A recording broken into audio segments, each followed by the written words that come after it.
መጽሐፍ ቅዱስ ሲናገር ጌታ ኢየሱስ ክርስቶስ ማቴዎስ ምዕራፍ 6 ላይ አንድ ነገር ተናገረ። አንተ ግን ስትጾም አለ when you fast በሚለው በእንግሊዝኛ if you fast አይልም because when ማለቱ ምንድነው? fasting is expected from you ልክ when you pray ላይ when you pray አይደለ? ስትጸልይ ማለት ጸልይ ማለት ነው። ስትጾም ማለት ጾም ማለት ነው። ስትጾም አንተ ስትጸልይ ወደ እልፍኝ ግባ፣ በስውር ላለ አባት ተናገር፣ የስውር የሚያይባት በግልጽ ምን ያደርጋል? ይከፍላል። ያልጸለይከውን ታዲያ እንዴት ነው ክፍያ የምትጠይቀው? መልስ የምትጠይቀው? ያልሰራውን ስራ ሳትሄድ ደሞዝ አምጡ ትላለህ እንዴ? ያልሰራ ሰው ደሞዝ አይጠብቅ አይደለ? መጽሐፍ ራሱ ለሰራተኛ ደሞዙ ይገባል።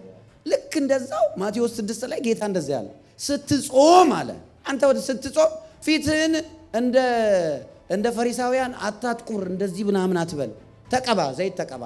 ከውጭ ለሚያይ ሰው እንደሚጾሙ መስለ አትታይ።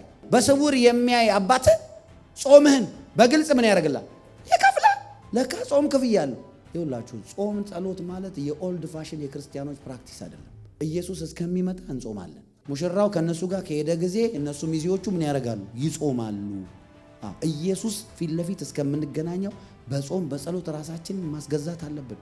በጾም ጸሎት ምን ይሆናል? ሰው ባህሪው ይቀየራል። ልባችሁ ስብር ይላል። የሆነ ቀን ላይ ወይ 3ኛው 4ኛው 5ኛው ቀን ላይ ልባችሁ ስብር ይልና ጌታ ሆይ ይሄ ነገር ስህተት ነው፣ ይሄ ነገር ስህተት ነው፣ ይሄ ነገር ስህተት ማልቀስ ትጀምራላችሁ። ደንዳናው ነገር ይጠፋል። ከዛ በኋላ ያዘናችሁበት ሰው እኔ ይቅር ብየዋለሁ ግን ምናምን ያላችሁት ግኗን ሁሉ ያጠፋዋል ጌታ።